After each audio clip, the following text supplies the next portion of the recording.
పై హత్య కేసు విచారణ జరుగుతుంది. కేసు విచారించిన జడ్జి గారు ఇక శిక్ష విధించాలి. అతడిపై కేసు నిరూపణ అయింది. అతడు హత్యలు చేసినట్లు సాక్ష్యాధారాలు కూడా ఉన్నాయి. దాంతో శిక్ష వేయబోయే ముందు జడ్జి గారు వాడికి ఒక ఛాన్స్ ఇద్దామని భావించి చివరిగా నీవు చెప్పుకోవాల్సింది ఏమైనా ఉందా అని ప్రశ్నించారు. దాంతో వాడు ఎంతో వినయంగా మాట్లాడుతూ అనాథని సార్, నన్ను వదిలేయండి అన్నాడట. ఇంతకీ వాడు మర్డర్ చేసింది ఎవరిని అంటే వాడి కన్న తల్లిదండ్రులనే. అలా ఉంది జగన్ రెడ్డి రాజకీయం. అధికారం చేతికి అందిన తర్వాత దాన్ని నెత్తికెక్కించుకొని కన్ను మిన్ను కానరాకుండా వ్యవహరిస్తూ తల్లి చెల్లిని కూడా అవసరం లేదని గెంటేసిన జగన్ రెడ్డి ఏడుపుగొట్టు రాజకీయాలు చేస్తూ ప్రత్యర్థులపై బురద చల్లుతూ బతికేయడానికి ప్రయత్నిస్తున్నారు. ఇనుమంత కూడా ఇంగితం లేని రాజకీయం ఎందుకు? కుటుంబాల్లో చిచ్చు పెడతారంటూ జగన్ రెడ్డి కాకినాడలో ఏ మాత్రం సంకోచం లేకుండా మాట్లాడేశారు. ఆయన ఎన్ని కుటుంబాల్లో చిచ్చు పెట్టారో కళ్ల ముందే ఉంది. క్యాన్సర్ తో బాధపడే రామోజీరావు కొడుకు సుమన్ ను సైతం ప్రయోగించి ఆ కుటుంబంలో చిచ్చు పెట్టేందుకు ప్రయత్నించారు. మీ పిల్లలు ఇంటర్మీడియట్ మరియు ఎంసెట్ చదువుతూ సబ్జెక్ట్స్ లో కన్ఫ్యూజ్ అవుతున్నారా? కాన్ఫిడెన్స్ లెవెల్ తక్కువగా ఉందా? రిపీటెడ్ మిస్టేక్స్ చేస్తున్నారా?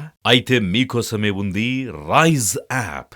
1 lakh question bank, performance analysis, online classes by experts, ఇంకా మరెన్నో ఫీచర్స్ తో మీ ముందుకొచ్చింది Rise. Rise, the perfect guide. Description లో ఉన్న లింకును ఉపయోగించి సబ్స్క్రైబ్ అవ్వండి. ఆ తర్వాత లెక్క చూసుకుంటే ప్రత్యర్థిగా ఉన్న ప్రతి కుటుంబంలో చిచ్చు పెట్టారు. కానీ జగన్ రెడ్డి కుటుంబంలో ఎవరు చిచ్చు పెట్టారు? జగన్ రెడ్డే పెట్టుకున్నారు. పార్టీ కోసం కష్టపడిన షర్మిలకు కనీస రాజకీయ ప్రాధాన్యం ఇవ్వలేదు. ఇక కుటుంబ పరంగా ఆస్తులు కూడా పంచివ్వలేదని చెబుతున్నారు. ఇలాంటి వాటికి ఇతరులు ఎలా బాధ్యులవుతారు? సిగ్గు లేకుండా ఇతరులపై నిందలు. వివేకానంద రెడ్డిని అడ్డగోలుగా నరికి చంపేశారు. దాన్ని గుండెపోటు అని నమ్మించాలి అనుకున్నారు. చివరికి విషయం బయటపడింది. హత్యలు ఎవరు చేశారు కూడా స్పష్టత వచ్చింది. కానీ జగన్ రెడ్డి ఏం చేశారు? నిందితుల్ని కాపాడి వివేక కుమార్తె అల్లుడిపై కేసులు పెట్టించారు. ఎవరు కుటుంబంలో చిచ్చు పెట్టారో తెలుస్తూనే ఉంది. అయినా ఏ మాత్రం సిగ్గు లేకుండా తనకు అసలు ఎలాంటి విలువలు ఉండవని, తనేదో లేకి మనస్తత్వం అన్నట్లుగా ఇతరులపై నిందలేయడానికి ఏ మాత్రం వెనుకడలేదు. కుటుంబము చీకొట్టే ఇలాంటి రాజకీయాలు అవసరమా? జగన్ రెడ్డి చేస్తున్న రాజకీయాలు చూసి సొంత కుటుంబం కూడా చీకొట్టేసింది. అయినా ఆయన తగ్గడం లేదు. ఇప్పుడు జగన్ రెడ్డికి మద్దతుగా